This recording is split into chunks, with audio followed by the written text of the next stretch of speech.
I've never actually found a manner in which you can use it. It's not common guitar players use. And that's not what we are here on the Sambongo.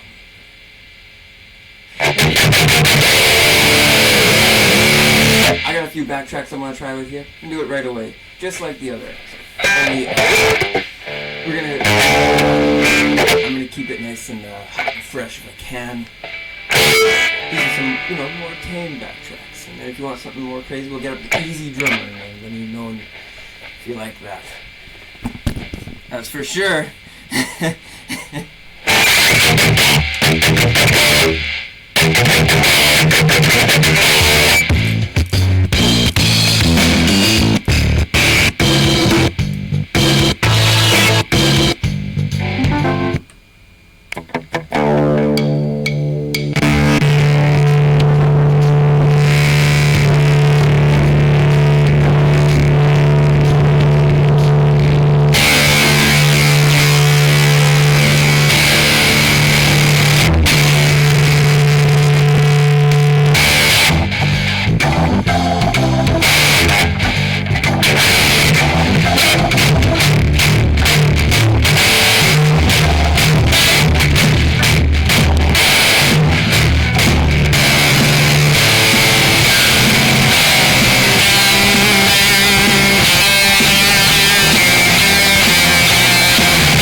hopping issue last time, but let's try not to get that happening.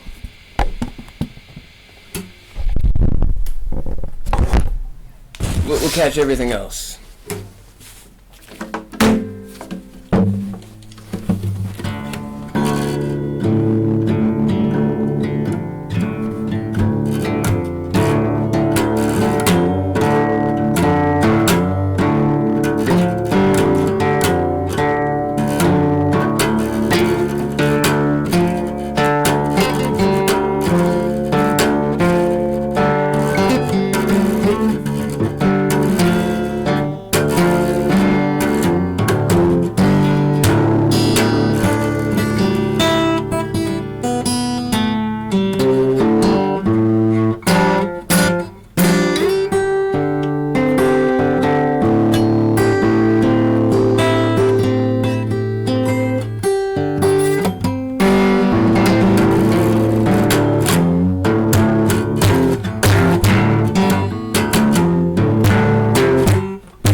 Alright, so we're already off to a great start. How's everybody doing? Today it's a nice noon, so I hope you have your nice afternoon, hopefully, because it shouldn't be anything but after I post this. Anyway, I got a few other backtracks I'm going to go through. I swear I'm going to finish this box. This box here, this big old line 6, it has 150 different ones, and I can install new ones if I figure out how to work Spider Monkey. That's the program that they use to keep it found the answer to life here. The answer to life is, it's a fine arrangement, I believe, of blues guitar, Motown groove, and a nice little spicing of heavy metal. And I believe that nice little spicing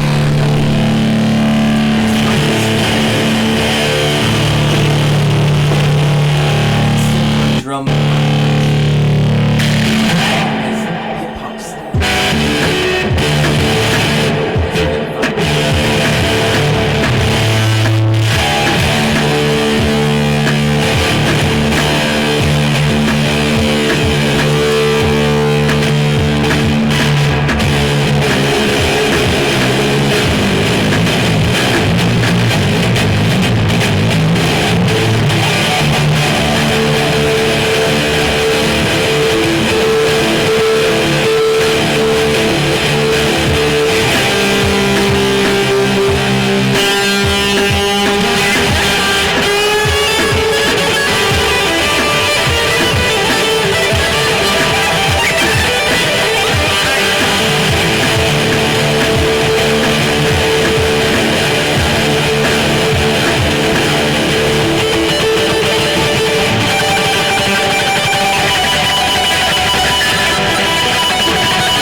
Nice and quick. Our episodes have been getting longer and longer. I'm so glad you've been sticking around. Again, another reward just for you, just for being here. I'm not going to change the lights. That's my reward to you.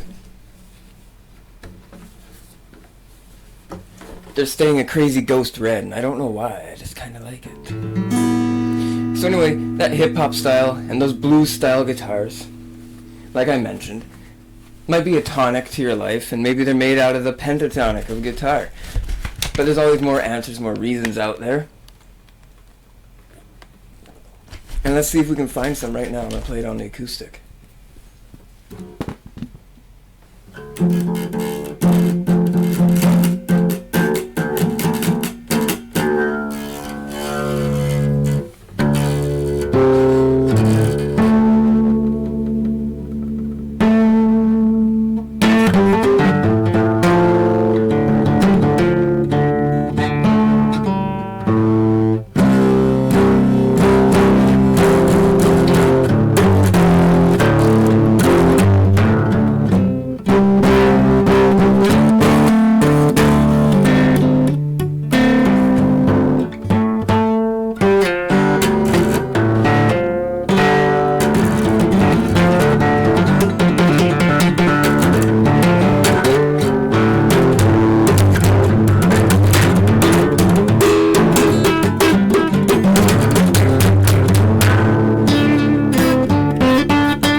take you back over.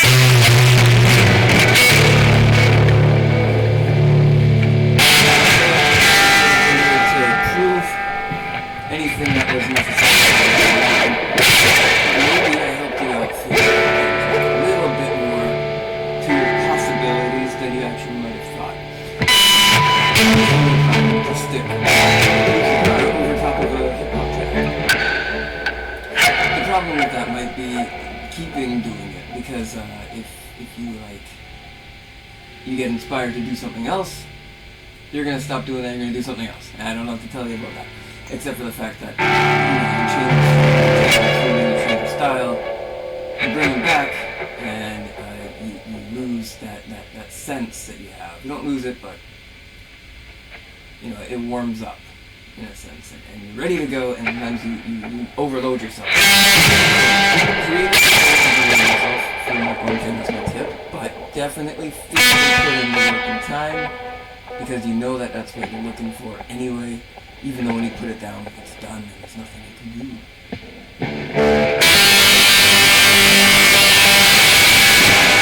Another backtrack that I wanted to do. Backtracks here.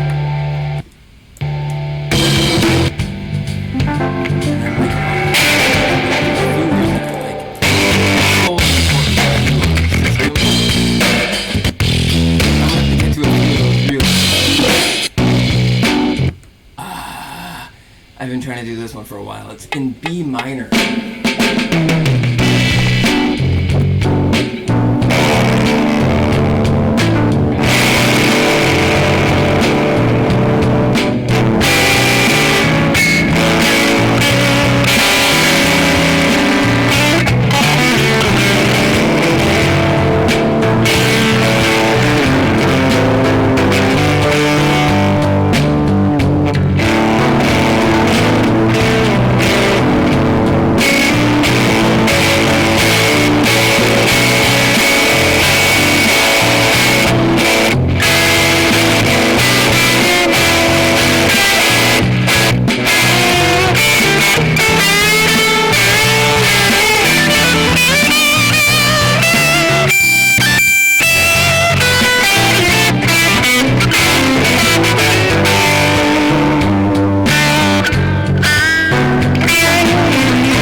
Alright, so all I'm saying now is, what you gotta do with your life, right?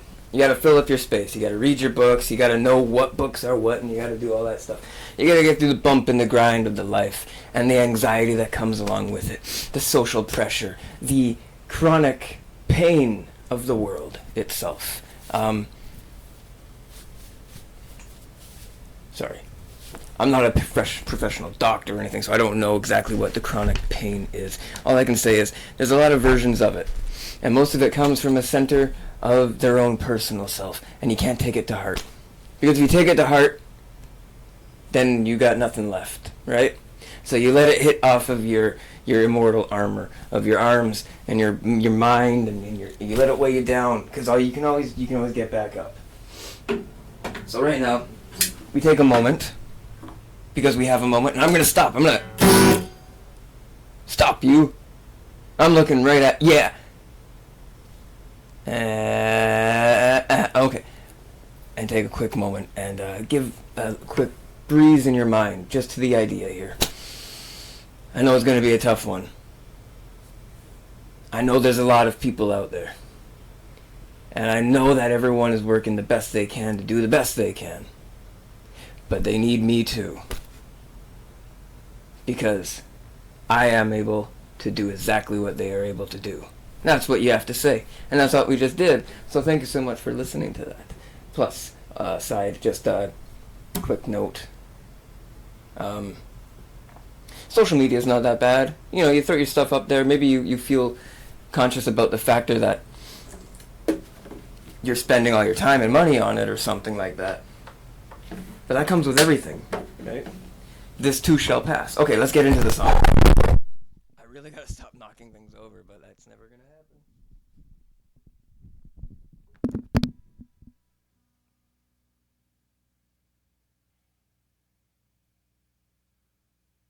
my god. What did I do?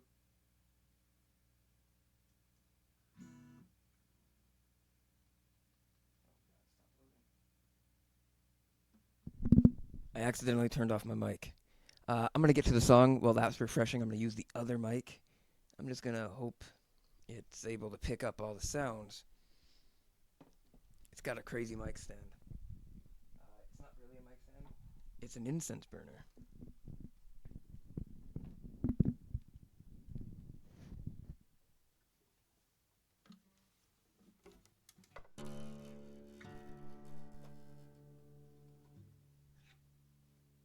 Wow, ragtag, eh? Okay.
Right, I really hope you actually picked up all that on the mic. I know that's my SM, so it's a little bit more gritty, but I got the other mic back on. I shouldn't have dropped it, that's what happened. But I hope you liked that. That was awesome. I think I had a lot of fun. It was great, and we're getting right close to the second aspect of our show here. So I'm not going to ask anybody here to join hands or anything. Hold your loved ones close and pray for dear life. I'm going to quickly take a look at this bookshelf. Wow, what a crazy book. It's got some really cool things here. I'm going to pick one. Now, these get copyright claimed immediately when you pull them up. I like, boom, up, boom. We just lost all of our money. I don't know what to tell you. That's an aspect you should be thinking about. We're about to get into that music theory. Okay, this one's called G-Man by Stephen Hunter. He's a G-Man. And the rhythm, when you read it, right?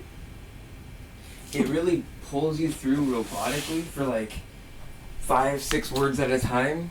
And then near the end of the sentence, it tries its best to like power down. It feels like it's a robot powering down near the end of the sentence. And it does it over and over again somehow. He's just so good at it, right? You pick a topic and he had it. It was really awesome.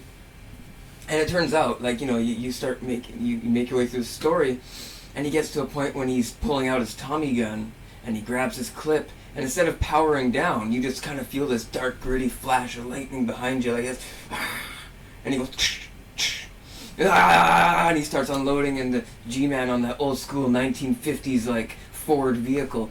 Oh, what a killer scene that was.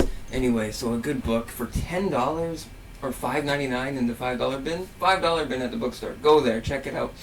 You know why? Because you had $5 and it costs all that space. But one day you're going to look at it. Why I have all this stuff here? And you're not going to know what to do with it, but you're going to have a lot of them. I don't know, maybe that's what you want. But it was really cool. It was worth that much. $5 was worth what I just said, I think. Anyway, so we're going to get right over there on the other side. I'm going to power this down. I had a lot of fun playing guitar. Hope you really liked it. And let's get that music theory going, because it's about that time. Let me see.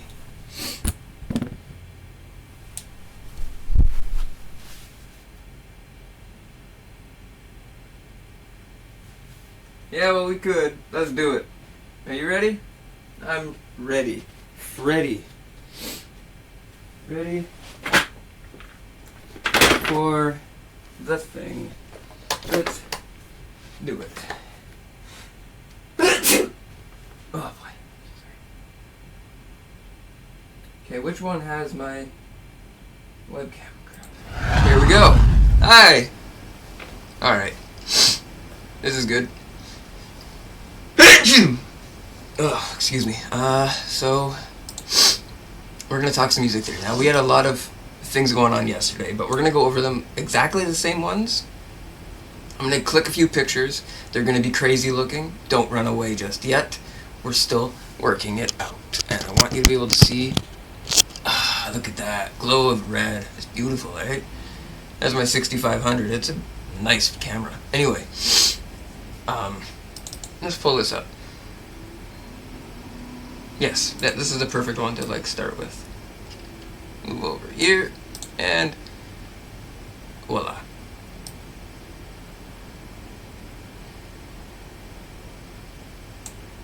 Yes, okay. So this is a music theory cheat sheet. Now it's called a cheat sheet, but in no sense of the matter is it going to cheat for you, because it's just a lot of information all placed on it. Right? It's just all on there, right? Okay. So what we're going to do here is we're going to start with what this cheat sheet is trying to do. Now, the cheat sheet is trying to help you read music. Now, reading music is a very important thing, because you can kind of hear the song before you play it, and you can make a more accurate decision for improvisation or any type of necessary adjustment, just in case you're too you can't play the note, you're not doing it very well. It's because you need that song pre-developed in the head so that you can actually have a flow of your hand and whatnot, and you don't worry about it, right? You play the note instead, and you're like, that's a perfect note. It's exactly the way it's supposed to be. Kind of like when singing, you got to go with your true voice. No matter how grumpy or gross your voice has been practiced into, it's worth exercising it out, right? I say that for myself. Sorry. Okay, so here's what we got.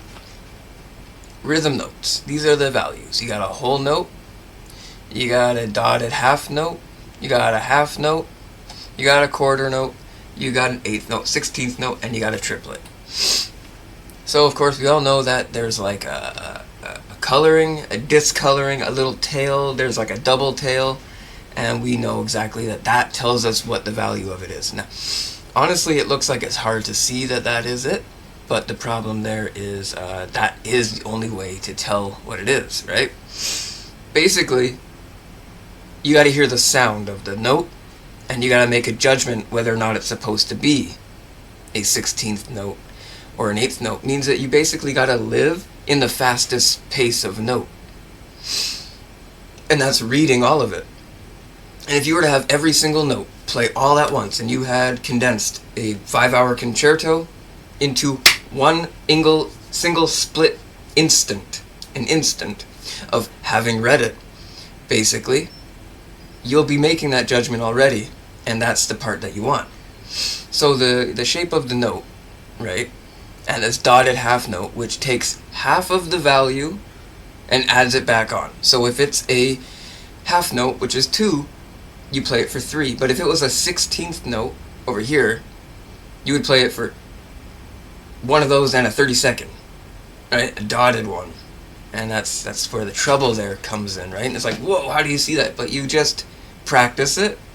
You find out where that note is, and you go, that's the note that we adjust just a tiny bit for the rest of them. And that note might be just a little bigger than the other one, basically. You know, just consider maybe he's got a bigger dimension of a person if you're looking at a person. So anyway, that's quick update for why we need a cheat sheet. Now, cheat sheets tell us, oh yes, that's what that means. And then you look at this and you go, hang on, I can't tell the difference because it's on a different string, it's on a different note, right? And that's why what we have in the same sheet is a sharp, a flat, or a natural. Now what we have here are thrown flats on everything, crossed out weird things, added new things, sharps turning into minors, minors being turned into sharps, and flats being turned into minors. Sharps being turned into naturals, naturals being flattened into sharps. How does that work? That's because the cycle goes back depending on the note you have, even though it falls on basically the same line. So basically, as many notes as there are on the line are as many notes around the line. And around the line, they can move up into the line by being sharpened accidentally through another place. So that's why you would play it in one section. That's why you read it all the way first, and you go, wait a minute, this one's a G, and this one's a C. I gotta sharpen my C, and I gotta sharpen my G. So of course, you put them up in their sharp section, but they're in the same section for it, even though those ones wouldn't be. It would be like a G and like an A sharp extra. Sorry, my nose is so itchy, it's like I have a mustache or something going on. Anyway, and so of course, that's why the cheat sheet here is just a reevaluation of what it means in full physical form. So it wouldn't be a song, it would just literally be like if someone walked up to your guitar and held their finger down on one of the notes and did not let it move, right? That's not possible because you can play it without the finger holding it down and keeping it moving, and you can play it in other places with other finger strings, right? So the cheat sheet has many fingers right now. It's got like 50, 60, 70, it's got like 100 fingers just pushing it down and holding it down, and that's why a cheat sheet is no good.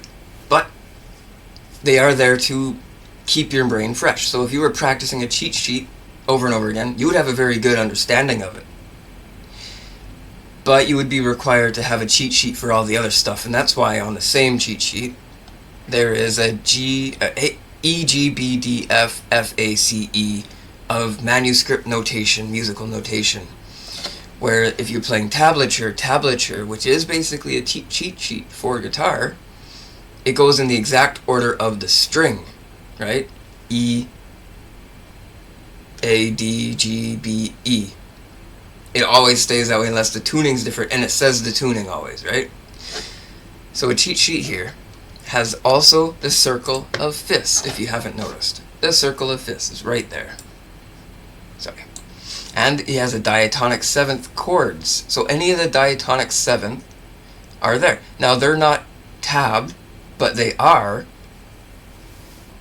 written down in whole notes with the crossed out versions of the natural over here, the E harmonic spelling, the N harmonic spelling of a chromatic scale, where you might play the same note in a different way. So if you cross the same note from two different directions, like if you had two doors into the same room, but you're going in different directions, you can also go the other direction. It's just, that's why it's there in the first place. Which is stupid, right? It's like if you had like a door and a door, same room, and you open this door to get in, and you open that door to get out, but you can do it that way too. It's just against the rules, so to speak. And so it's not against the rules.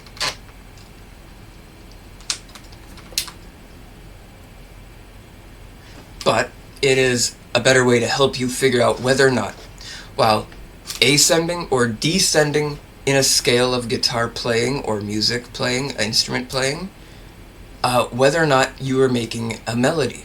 So this cheat sheet actually defines, using all these extra details, the complication of using flat notes on your way down a scale, using sharp notes on your way up a scale, and keeping the natural scale preserved by using the natural scale with larger, more exuberant chords. So if you have nicer chords, like we were going through with the fifth, the circle of fifths over here, they make chords better, do they not? They do, right? A circle of fifths makes chords more brilliant. And so, of course, this cheat sheet is very valid, and it's very capable of helping you. All you gotta know is that when you see all these sharps, and they say order of sharps, all these flats, and they say order of flats, that's just the structure of going up in notation, in height, in pitch, but not in tone or value. Now the tone will change according to each and every individual one of them, but the pitch goes up higher and higher the higher you get up. So the order of it is dependent on the actual note itself, and that's why each of these goes in a certain order forward, and you have trouble with it actually ending up somewhere around the natural A. And the flat has trouble with it ending up somewhere around the natural E or F. The F, right? The F and the B flat. F and B flat, right? That's a very common one. Now these ones chose to land at the F right here and the B flat there. So a B flat that is sharp. So you play a B flat that is sharp, making it a natural B. And that's how you get away with making it to a note that has been flattened or sharpened without playing it flattened or sharpened, and you don't have to worry about the numbers back there. And most professional ones keep them like clean and stuff, and it's tricky, right? So don't keep it mysterious in that sense, but definitely consider that the circle of fifths has a way of working in the exact same order. And the actual, let's go over here now, Andalusian cadences that we were talking about contain commonalities of the ending of that aspect. So if it's the perfect order and it goes no higher and it just starts to fade off into the distance, into the end, the Andalusian cadence has picked up all those pieces and said, hey, this is these things. And now you add it back. And you go, oh, that's a fifth chord, right? That's a chord where the fifth has a fifth on top of it. So wherever the fifth one here is this A, right? You would put it like 1, 2, 3, 4, 5 right here. Boom. And you would have yourself a fifth chord. And it would be really cool. So you also have that with like the sevenths, and it would be the same here, right? G, A, B, C, D, E, F. And it's the fifth of that scale. So you go into that scale of it, and then you control it using the key signature according to its actual natural state. And when you use sharps to go up and flats to come down, you got 3 now options, and 3 was the magic number of our chord design because of something called the Andalusian cadence. Now, Spanish guitar was invented in the 1600s, played on a nylon string, 6 strings, and I do believe it included the B string being tuned down a half step from the other ones, just like a natural normal guitar. But it was played in a flamenco style, and that's why it was fast. It continued to pass all those points, and it only cared to begin at the ending and start backwards and go forward from there. So if you want to add a whole new cadence to the world, and you got your idea of your whole notes, half notes, quarter notes, eighth notes, 16th notes, and you want to define how long it takes for each of those notes to go along, and that will define what the style is. So if you're playing it and you're adding one of those notes to go a little bit longer than the other one every other time, you're on your way to inventing your own cadence, your own invention, your own thing. But the strength of it is that you might have to get past the natural occurring Andalusian cadence.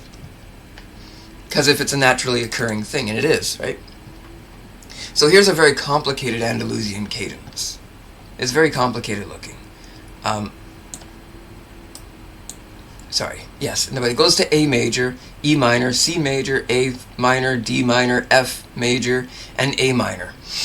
Very common Andalusian cadence, however, very complicated. The chords are all moving back down a half a step. They're all switching off one of the fingers, and you have no way to make it a fifth without overlapping one of them really intensely and keeping your limit from going forward a little bit more tight. And that's why Spanish guitar typically has one string going at a time with a lot of notes on it, like a little flutter, like that. And that's why it's Spanish like that, right? So that's what the Andalusian cadence means, right? You make those one notes, and that's when they start getting really fast, and it feels like you're on a horse down the mountain, right? And you're going really quick. So these are the notes on a guitar. This is finally what we're looking at, and this is what we should have been looking at the whole time. Okay. So this is every note on the fretboard, just perfectly filled in. Now if you notice, some of them are flat, some of them are sharp. But all the ones that are flat or sharp are both flat or sharp. But the ones that are not are both not, right? They're only natural. And that actually doesn't change. You don't actually change what that means. You play it up here instead. Now I know you want to play this one, but you've chosen to play this one. And that's why it's kind of like if you were to move a mountain, right? You were going to be moving where the lava from that mountain goes. It may bleed off into it. It may reach it eventually, which it should, and it definitely might.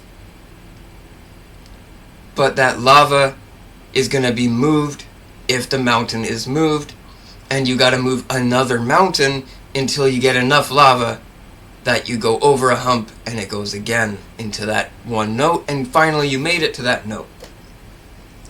So that's what the guitar is looking like, and what we're going to do is we're going to try to demystify it just a little bit for you. So of course, complicated as that is, because they're all one after another, and you have to remember it all, this is a piano. Now a piano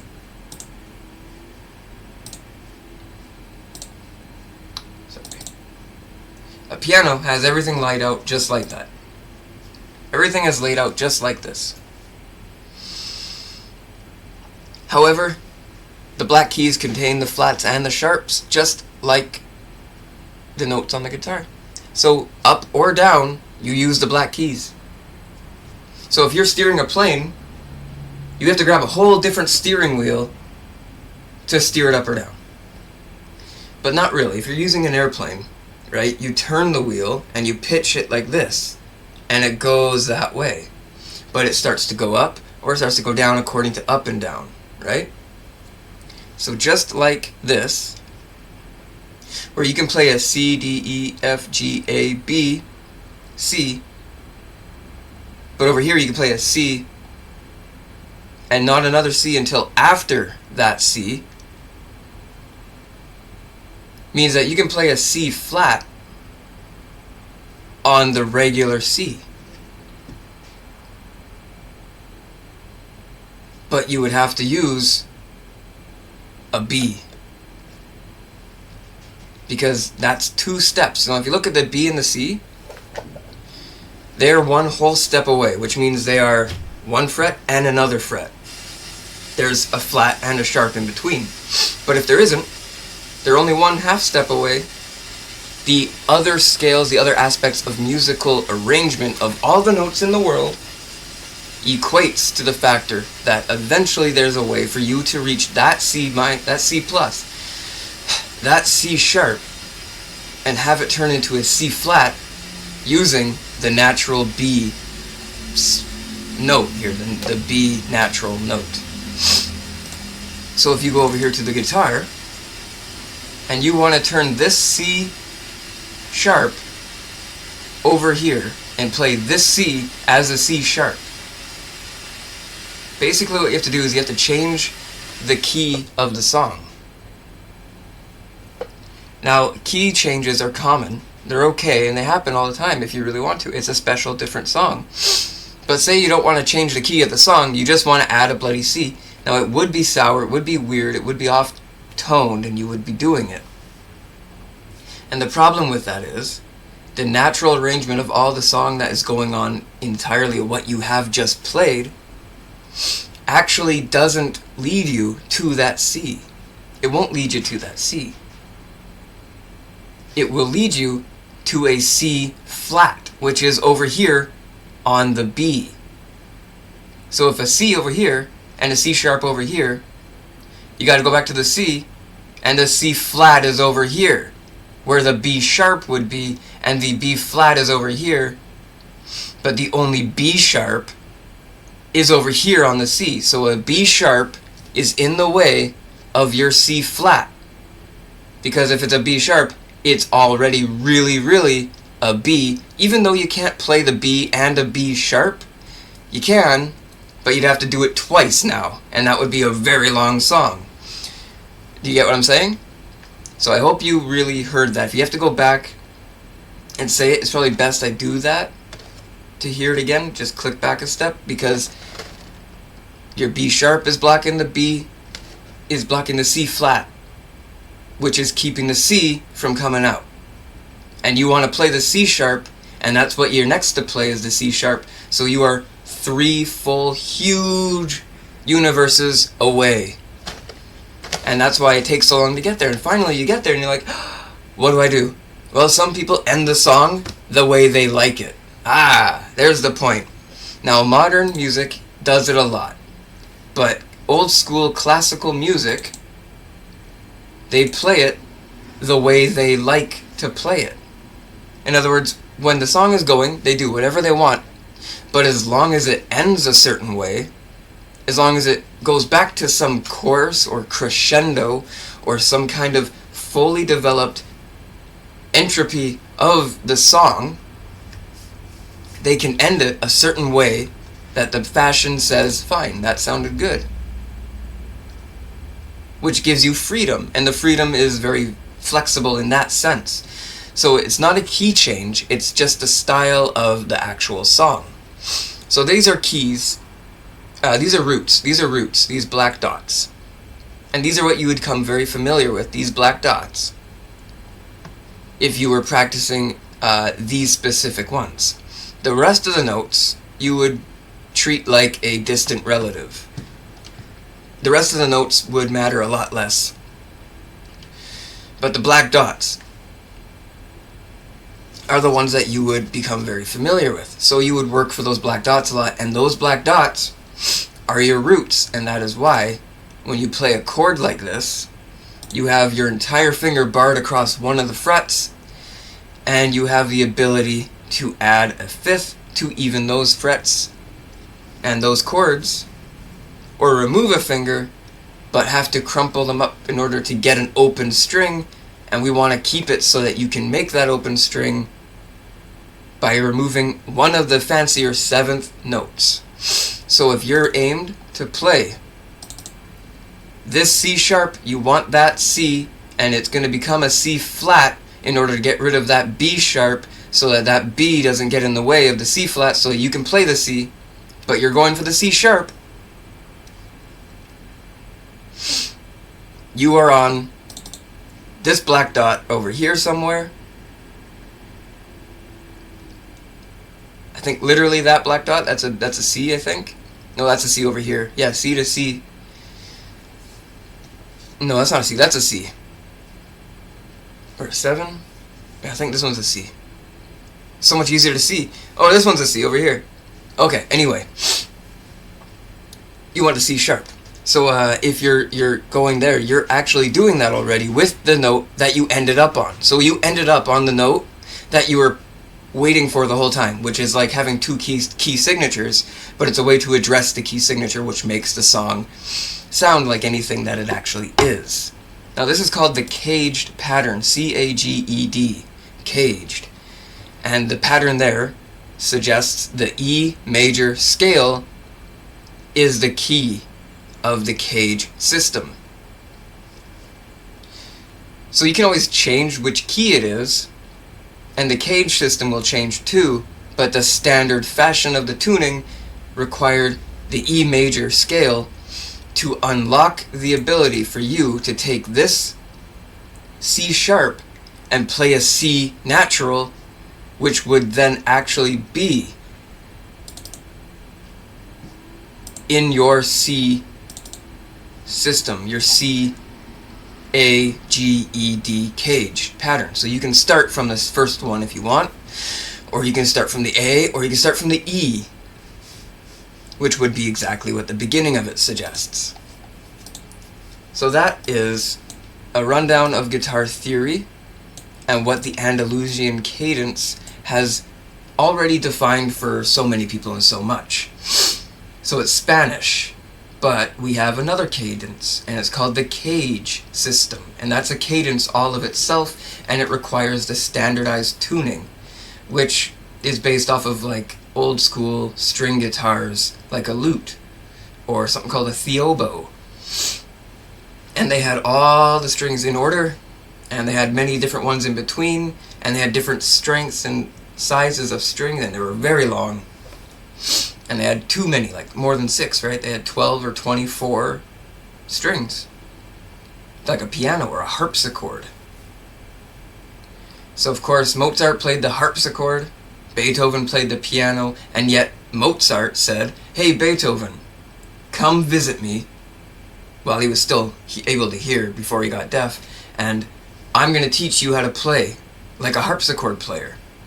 And then he learned how to play like a harpsichord player, and he turned deaf eventually, but he kept it. And he was still good at it, even though he was deaf. He could easily make the harpsichord sound with the piano. And that's why he made the Moonlight Sonata, and it was so creepy. And the fifth, and it was so powerful. So of course, we'll talk more about that some other time. Let's get back into the show. Thanks so much for being here. This has been a lot of fun, but I hope my camera charged for the rest of it. I think it did. Okay, let's go to the be right back scene.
That's right, guys. You can DIY with music. What are you talking about? You have to do it yourself. You depend on people to get you this far, and now I'm going to give you a task to get you as far as I am in utter seconds.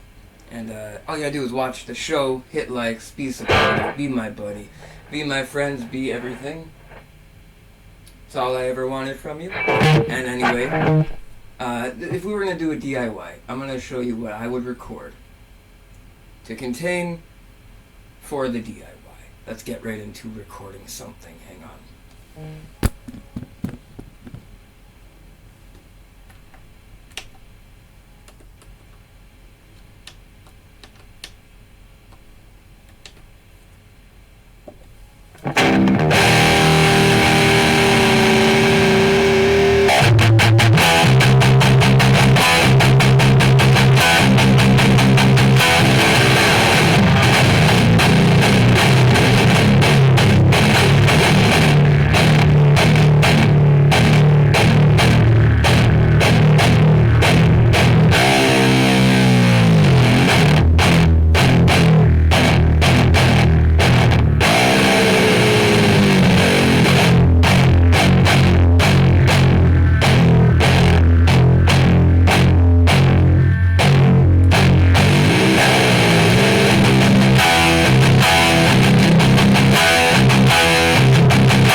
Alright, so there we go. What I have done for you there is I have shown you a multitude of videos. Now the videos match a little better. All you gotta do is start certain parts at certain parts, clip out certain parts, blah blah blah. That's what you gotta do, right? And that's what you gotta do to get what you gotta do. So not necessarily the song is the problem, and not necessarily the video is the problem. The actual problem is whether or not you see the proper value in the thing that you play. Now, if you were playing something that actually required you to change what note had all the value, like we were talking about during the theory over there, say you wanted that C sharp to turn into that C for that silly, awesome ending with a huge crescendo under it, but it asked for like an A note happened to be the one where like Dracula turned big, or the one where the werewolf attack Dracula on like a B, we're actually reinforcing all the things that are keeping you away from that glorious C ending or that C sharp to get you on the way to that C ending. And that's the problem that you're facing with it. So naturally you have to know the song, but you also have to have a degree of flexibility that you can sing the same song with a weirder voice. And a lot of people when they sing, they have to add distortion. And you might just have a layer of distortion to your voice that your personality has developed that is covered up by all the resistances. And there's lots and lots of resistances out there. That's what that means. So this isn't a kid's show, so I know that you're able to follow everything I said. But if you are a youngin' and you're watching, truly practice, truly study, ask enough questions, please. Okay, so this is what I did.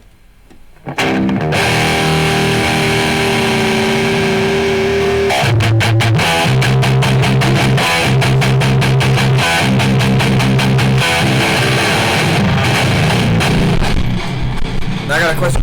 How are you supposed to get an acoustic guitar to go over top of something like that when it's demanding for all that resistance? What we're going to do is we're going to find out.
Come sing with the tomorrow, baby. I'm gonna rock your pit.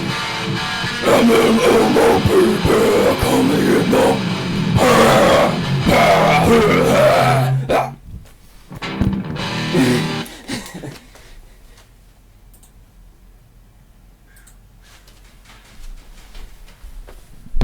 Okay, I think you get the idea. So basically I had a whole bunch of things going on there, right? Even Elmo was rocking out. Now I know the voice was absolutely ridiculous when he showed his face, but the true ridiculous of heavy metal and stuff like that is far yet to be discovered. We have more than just like, we got many screams, roars, growls, and styles.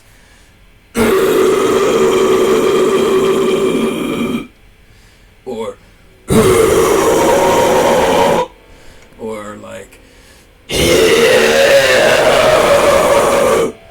or even higher ones, right? So if you were watching Elmo, which we just were, let's go put Elmo on the big screen. And he was playing his thing.